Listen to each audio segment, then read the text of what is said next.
After the conversion of the collier USS Jupiter into a small carrier as well as signing the Washington Naval Treaty, the United States could convert two capital ships into aircraft carriers.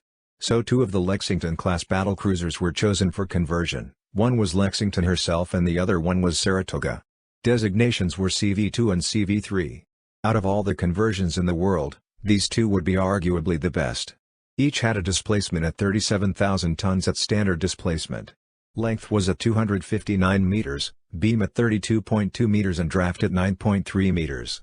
16 water tube boilers generated 180,000 shaft horsepower, giving them the speed of 34.5 knots.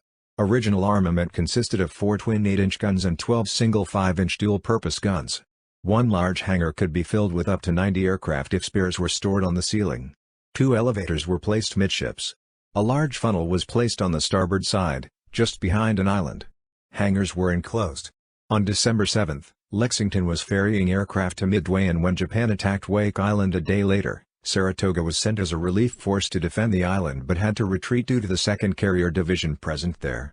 In January, Saratoga got hit once by a torpedo from the Japanese submarine I-6 and was sent for repairs. Lexington and escorts were sent off to Stike Islands, later joined by Yorktown, and continued on raiding Japanese-occupied islands, most known being the raid on Salamaua. Their next action was the Battle of Coral Sea, where the Japanese light carrier Shoho was sunk and Lexington got hit by 2 torpedoes and 2 bombs.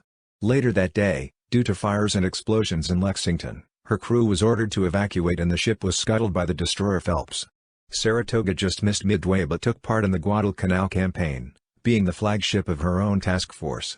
The 8-inch guns were removed and multiple 5-inch guns and 20mm early cans were placed on the vessel. She was later attacked by a formation of escorted G-4M bombers but wasn't hit. Her aircraft sunk the carrier Ryujo in the Battle of Eastern Solomons. At the end of August, Saratoga was hit by a torpedo from I-26. She survived the attack and was sent back for repairs. In 1943, Saratoga became the only operational fleet carrier in the campaign as Enterprise was sent back for repairs. Princeton joined Saratoga and they supported the invasion of Bougainville Island, later conducting multiple raids on airfields. In 1944, Langley joined the two carriers and they launched attacks on Marshall Islands. At the end of January the next year, after 2 raids on airfields, Saratoga got attacked by 6 planes, getting hit by 5 bombs, and 3 of the attackers also crashed on the flight deck. After repairs, she was used as a training carrier.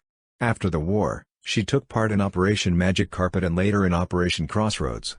Atomic bombs were detonated near Bikini Atoll and Test Baker, where a bomb exploded, and she sank.